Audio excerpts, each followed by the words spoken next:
You're listening to an archived Cabral Concept podcast. After listening to this show, check out the most up-to-date podcasts available at stephencabral.com/podcasts or search directly on iTunes. And now, welcome to the Cabral Concept, where board-certified naturopath and integrative health practitioner Dr. Stephen Cabral shares how he was diagnosed at the age of 17 with a life-altering illness and given no hope for recovery. It was only after studying and traveling all over the world did he discover how to combine ancient Ayurvedic healing practices with state-of-the-art naturopathic and functional medicine to fully rebalance the body and re-energize it with life. It's time to discover how to get well, lose weight, and finally feel alive again. And now, here's your host, Dr. Stephen Cabral.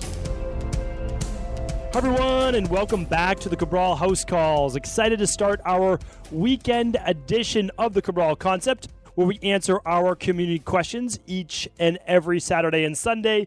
The shows go live Saturday and Sunday. You, of course, can listen to them anytime you prefer. Really great questions over the past few weeks. Excited to be able to kind of open up that Word document that I have, that my team puts all the questions into, and I just open it up, and I'm always interested to see what people are going through right now.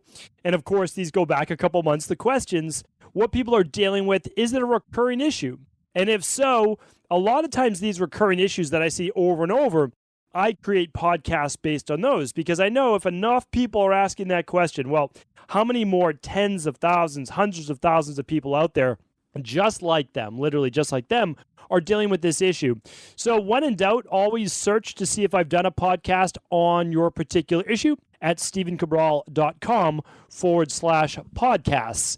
And over at that, you will see today's episode, which is number 1107. So stephencabral.com/1107 for today's show notes. And instead of me going on a rant, which I usually do at the beginning of each show, why don't we get right into the questions? We'll get to answer as many of them as possible, and then I can do my rants during the show, I guess. Okay. I never plan them. They just kind of come about, and we always just see what happens. All right. So Carla's up first, and her question is, hello, Dr. Cabral. Love your podcast, and raises health consciousness on so many levels. And it raises health consciousness. Thank you, Carla.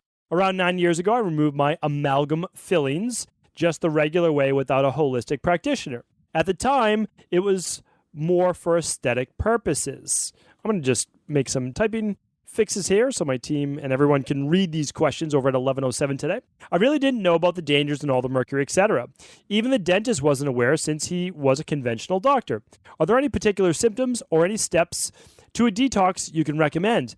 Absolutely. Great question, Carla. And so many people, right? So many people have had their mercury amalgam fillings taken out. So basically silver amalgams. If you look in your mouth, literally just tilt your eyes up or head up to the ceiling, look at the top row, or have your partner, spouse, parents, kids look to see if you have any metal fillings, silver fillings at the top, and you can see the bottom row. Now, if you do, if you have them long enough, they start to leak a little bit, right? This happens, by the way, to 100% of all silver fillings, which contain mercury. And the reason they leak is the edges start to upturn over time. Metal fillings do last longer than the white porcelain fillings, okay? They last 3x, 4x. They last quite a bit longer. Doesn't mean that you should get them, but it does mean they're sturdier. That's one of the reasons they put them in. The problem is, over time, that mercury can start to get into your body, which is a heavy metal, which we know cause neurological issues, skin issues, autoimmune issues, potentially cancer, potentially dementia. Okay, so should you have them out? When your body's strong enough, absolutely, absolutely. But you have to go to a biological dentist, not your regular dentist. You might love your regular dentist. They might be one of the greatest human beings on earth, and that's fantastic. But they should not be taking out your mercury amalgams because they cut them in half, and that mercury goes up into the air as a vapor. You can't see it, and it's done with a drill, and then you breathe it in. So it's either IOAMT or AOMT, and I always get it wrong every single time. It's in my book, The Rain Barrel Effect. I tell people how to have them removed. I show the photos of me having mine removed with my biological dentist right down the street from me here in Boston, and she is part of the IAOMT, okay? The International Academy of Oral Medicine and Toxicology. I've done many shows on this. It's in my book, The Rain Barrel Effect. what we recommend is doing your detox for sure to open up those liver pathways. We recommend doing the heavy metal detox. You can find that at equilibriumnutrition.com. I have a podcast on it as well. Literally, you can just go and check out how to remove 90+% of all heavy metals from your body in 6 weeks. I show you the research. I show you the products to use. And they're all natural and, really simple, really straightforward. And then you can look for a biological dentist in the future if you do need one. One other big thing that I can't recommend enough is saunas, infrared saunas, okay? All saunas are great. There's actually benefits to both because the regular sauna is warmer or hotter than the infrared, but the infrared sauna will help even more with the heavy metal detox. So look for a local wellness center or purchase your own infrared sauna, and I link up the less expensive version that I recommend to people that has a very small footprint and that you actually can keep your head out of while you're doing the sauna. So check all of those out. I mean, lots and lots of links. Head on over to stephencabral.com/podcast. Just use your keyword phrase right there. And then also, if you can't find a product, if you can't find a podcast link, simply ask over at cabralsupportgroup.com and we'll help with that. All right, Kyle's up next. Hi, Dr. Cabral. I'm a veterinarian in Colorado, and I've been listening to you ever since you were on Jay Ferruggia. Thanks, Kyle. And I just interviewed Jay Ferruggia on my show. So if you haven't checked that out yet, check that out today. That is over at stephencabral.com/1005. A lot of fun. Always love talking with Jay, and 25 years of personal training, strength and conditioning, fitness, a wealth of knowledge, really great guy. And so I loved having him on the show. Checked out that show over at 1105. So Kyle writes in, I really like your approach and have implemented your recommendations, ideas for my own health with much success. I want to be able to use this approach with my patients as a vet, but I have a hard time finding information on the veterinary side. I have a multi-part question. I was reading a book called the Canine Nutrigenomics, New Science of Feeding Your Dog, and while I like what they say, they did recommend one of the authors' tests to check for food sensitivities. They use IgM and claim it's better than IgG. I know you disagree for people. Do you have any thoughts on this? I don't like the fact that it's the author's test that's used. I've heard negative things about other tests in labs. Do you think we could use functional testing for dogs? Do you think the detoxing and your other philosophies can be applied to dogs? Some things I think are easy and I do for my own dog, such as avoiding plastics, using probiotics, omega-3s. The more I think about it, the more I worry that our classic recommendations in traditional training may be making things worse. Thanks. Okay, love the question, Kyle. Never got this before. I'm going to spend a little bit of time on it. Okay, couple things. Here's the thing. IgM testing is valuable. IgA testing is valuable. IgE testing is valuable. IgG testing is valuable. When do you use them? Okay. Here's the thing. You can't say one is more valuable than another. But when you're talking about food sensitivities, for sure it's IgG. Here's why. If you test for classic IgE sensitivities, you will find out much of the data you already know. There's nothing wrong with that. But when you eat a food such as strawberries and your cheeks get itchy and they get warm and your tongue starts to get fuzzy and maybe a little bit of burning on it, well, that's an IgE sensitivity. Think of immediate, immediate, for IgE, hives, headaches, skin itchiness, skin rash, brain fog, irritability, fatigue, you want to take a nap, any of those things, IgE sensitivity, within seconds to hours after eating a meal. Okay, so we know that. We don't really need to test for it. You can spend a couple $100s if you want, but we'd rather you just kind of listen to your body. And you can use a rotation diet. And if you want to learn more about a rotation diet, head on over to stephencabral.com/podcast and type in rotation diet, and you'll learn how to create your own rotation diet for free. Okay, when would you test an IgM? Nothing wrong with testing IgM. Nothing wrong with that. But a lot of practitioners don't know that an IgM modulated activity from the immune system eventually becomes an IgG sensitivity when it's become chronic. And that's what we look for. So an IgG is the true test for delayed chronic food sensitivities.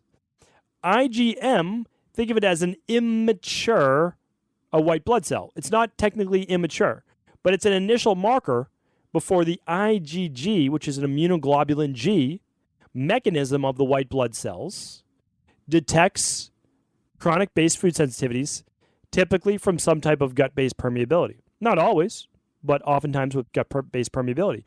Why do we test for IgG? We don't know in the lab, so why do we do it? Well, the reason we do it is because you'd never be able to figure it out otherwise. It would be very difficult. I shouldn't say never. Most people, 99 out of 100. Here's why. Think about this. If you're listening to this on a Saturday, you could potentially have eaten a food on Wednesday afternoon, Wednesday night, and be reacting to it on Saturday. Think about all the food that you ate Wednesday night, all day Thursday, all day Friday, and Saturday morning. How do you know over the past 72 hours, how can you keep track of every ingredient, every spice, everything you ate? No, it's pretty challenging. It's pretty challenging.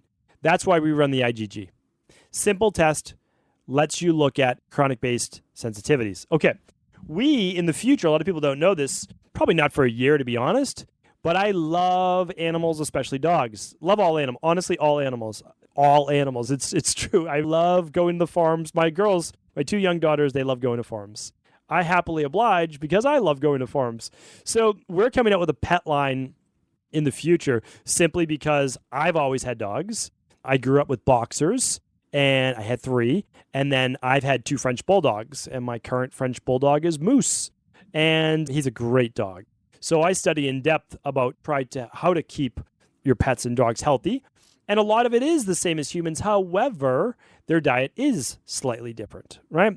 If you look at their teeth and if you look at their digestive tract, I explained this on a previous podcast as well, on the carnivore diet. Now, keep in mind, dogs are closer to carnivorous, not completely, but close, right? Because they'll eat other things as well. So unlike a cat is truly a carnivore. But if you look at a dog, yeah, they'll eat some tubers, they'll eat a little bit of greens, but they shouldn't be eating a lot of fermentable-based carbohydrates. Not a lot, right? Because that's not predominantly what they would seek out. But anyway, a lot of the products that you just recommended, the omega-3s, for sure, all those are great. And let's keep it at that. But so I don't recommend the IgM. I'd say get your hands on a good IgG test. For a dog, you can certainly do an IgE as well because they can't really tell you their reactivity, right? They can't tell you their immediate. And then in terms of could you use our labs, I have no idea. Honestly, I have no idea. You'd have to call the lab. And you're a doctor, so you can actually call the labs and see if you're able to run those. So thanks for writing in. Appreciate it, Kyle. Rachel's up next. Is the daily nutritional support safe on a SIBO diet? Absolutely, Rachel. We work probably about 2/3 of all the people we work with.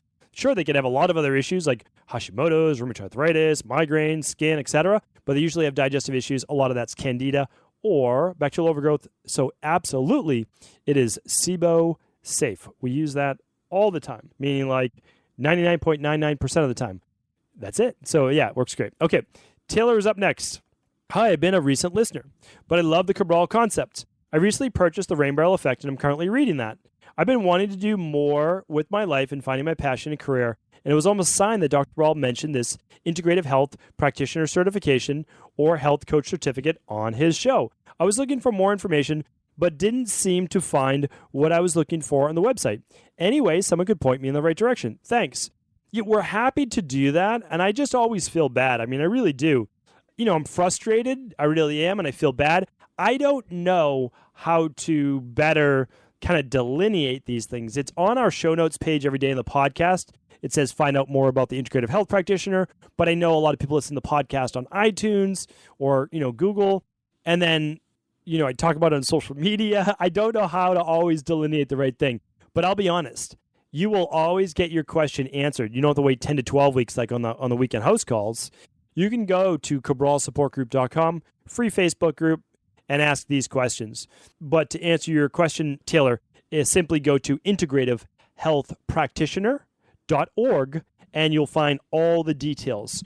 We open up 100 spots per month. We've sold out. It's only been open for 5 months, but we've sold out every single time. We have an absolutely amazing community, insane as in a good way, members inside of our private group as well, because we have a private Facebook group where we all communicate. It's incredible. Some people are there just to help heal their own diseases of the body. Some people are there to learn to be able to heal a family member or children. Other people are there to become a health coach, a certified health coach with us through the Integrative Health Practitioner Program. And then other people are already nurses, doctors, dietitians, personal trainers, etc., and they want to add it on to their current practice. Whatever your reason, we are absolutely excited and happy to have you. And just sign up by clicking the box at the top, the little button that says Get Notified at integrativehealthpractitioner.org. So if you're interested, you can be one of the 100 people when we open next, which I believe is going to be March 4th. Okay, Leon's up next.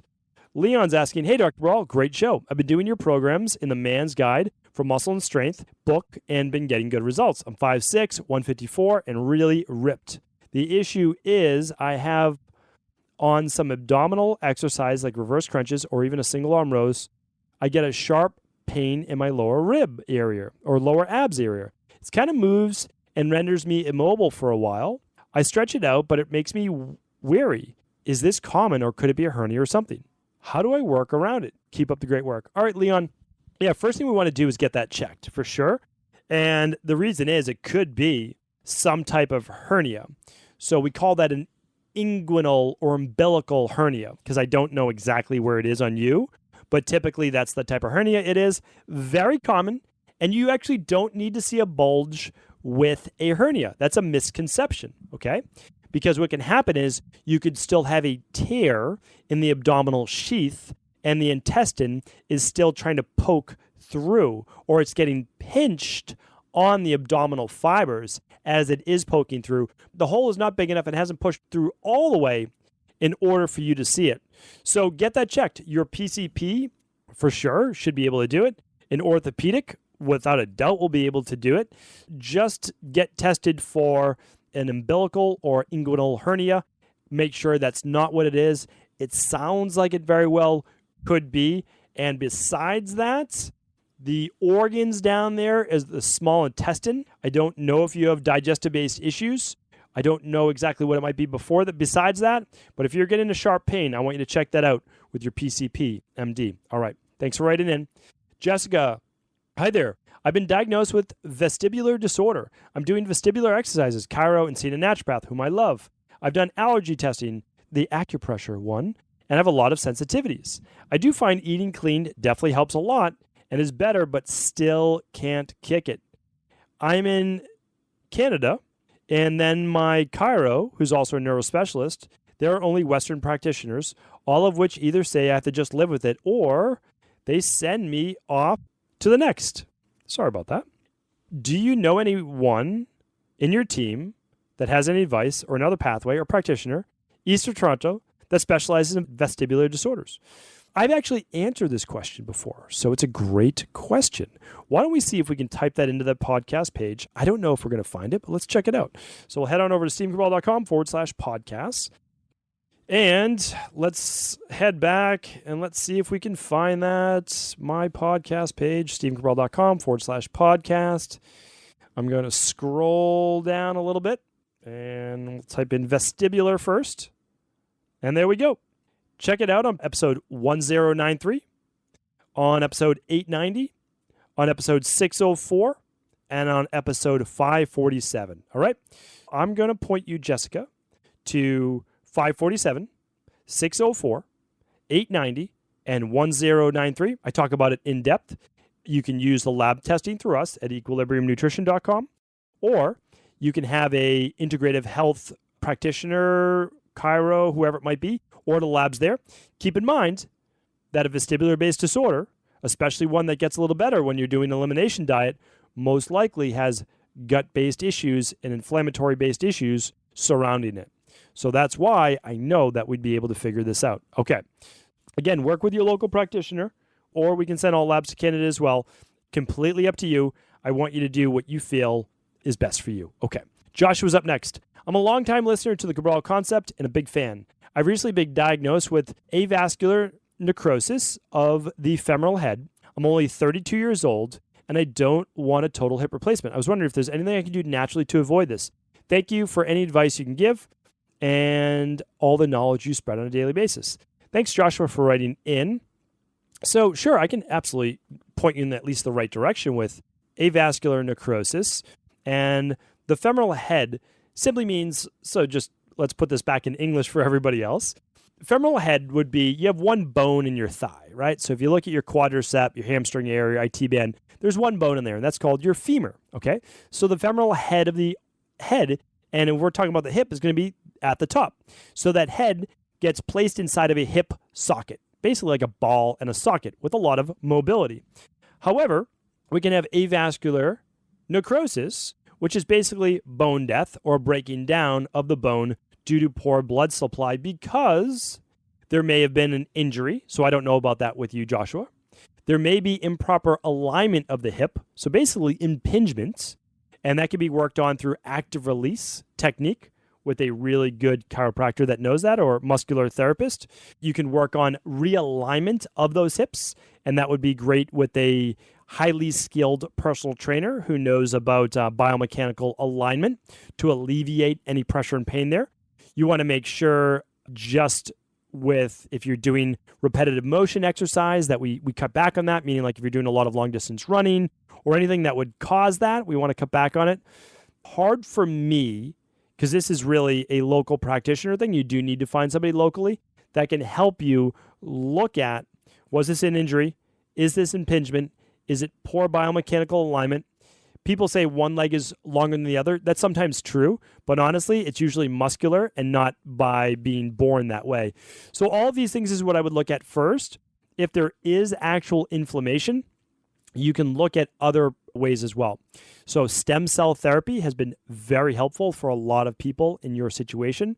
Just products that I recommend. This is not getting the root cause, but in terms of overall help inflammation, we use glucosamine, chondroitin sulfate with MSM. We do that quite often. We also use boswellia, curcumin, ginger, bromelain, and those are our favorite spices right there too. And then again, one of my other favorite products, just head on over to stevencabral.com/podcast and type in Wobenzyme. I think you'll enjoy seeing this product too. WOBENZYME, Wobenzyme. All right, check that out. So thanks for writing in, and I hope at least that pointed you in the right direction. Okay, let's answer one more question today. All right, my daughter is 2.8 and has food allergies to eggs and peanuts. We're starting an intolerance induction program, similar to OIT, but different. The program is 1 year to a year and a half, depending on the number of severities. The doctor that does the program puts kids on Zyrtec or something that form, but not Benadryl, for the entire length of the program, plus something like Flonase. It's a low dose daily. The reason is that it keeps the immune system calm. We have our first appointment coming up intake, but we haven't agreed to do anything. I want my child to be cured of the food allergies. Serious, we have EpiPens, not just the sensitivity, but I'm nervous to have her take these medications daily. Food allergies, as you know, are scary and serious, but I don't want to hurt her more in the process by taking medication daily. What would you do if it was your child, and how dangerous is this to the organs? Your input on the whole topic is greatly appreciated. I listen to you often and love the information you share. Your level of knowledge is very motivating. Lauren, thank you for writing in. And I know how difficult a decision this is. I truly understand. And I get it, because this is not a food sensitivity. It's a food allergy, right? If your daughter ate eggs or she ate peanuts, she could potentially go into anaphylactic shock, which, of course, none of us want. I just don't know about this program, and I don't love it from the start, because what we're doing is using Zyrtec, and we're cutting back and cutting down on an immunological response across the whole body, right? So we're using that. And we're using Flonase, which is a very strong nasal spray, which is going to decrease cytokine response in the body, but also increase, typically, fight or flight, or typically through, because it's an epinephrine driver, right? So basically, you're pumping up your peripheral nervous system through the use of an epinephrine-based product, okay? That stimulates the autonomic nervous system, and the branch of that autonomic nervous system is the sympathetic nervous system. This, in turn, drives up adrenaline and cortisol. Cortisol is a natural anti-inflammatory. It can also help to decrease its response to allergens. However, when you come down after you stop taking the Flonase, or if anyone comes down just after stress, you know sometimes when you go on vacation, all of a sudden you get sick. And the reason is you don't have the adrenaline or the cortisol pumping through you anymore. Lauren, I would love to say I know more about this tolerance induction program, but I do not. What I would do if it was my daughter, because you asked, I would, and I have done this, I would use the organic acids test and the stool testing to look at, is there some type of candida overgrowth? Did she take antibiotics when she was younger? Any type of issues there? Is there a lot of leaky gut? And I would begin to heal the gut to the best of our ability. What I would do from there is I would probably do a food sensitivity, not right away, just to save you the money. I'd probably do it after about 16 weeks of being on the protocol. And I would look at that from an IgG perspective. Now, your doctor, though, can run the IgE and IgA blood work. And we can see after 16 weeks of being on the program, minimum, has that sensitivity gone down?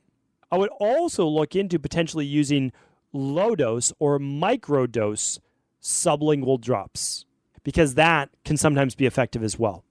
So that's at least to give you a place to start. I wish I had the exact answer for you, right? But that's exactly what I would do with my daughter. So thank you so much for writing in.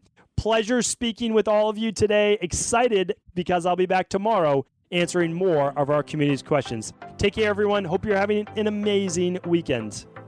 Did you know that the body really only becomes sick or imbalanced in only 2 ways? Over time, you become deficient in vital nutrients, and you also accumulate toxins internally and from the environment.